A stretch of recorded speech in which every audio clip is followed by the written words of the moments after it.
Take UPC as an example. Step 1. Use the cable stripper to strip the optical fiber. Step 2. Put the cable into the cutting jig. Remove 0.25 mm fiber coating. Step 3.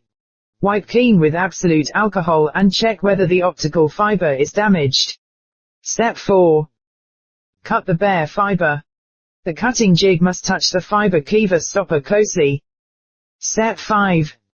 Press the opener to ensure that the key is pressed into place, and then insert the optical fiber from the end of the connector to the limit of the wire to ensure that the embedded optical fiber is in full contact with the core. Step 6.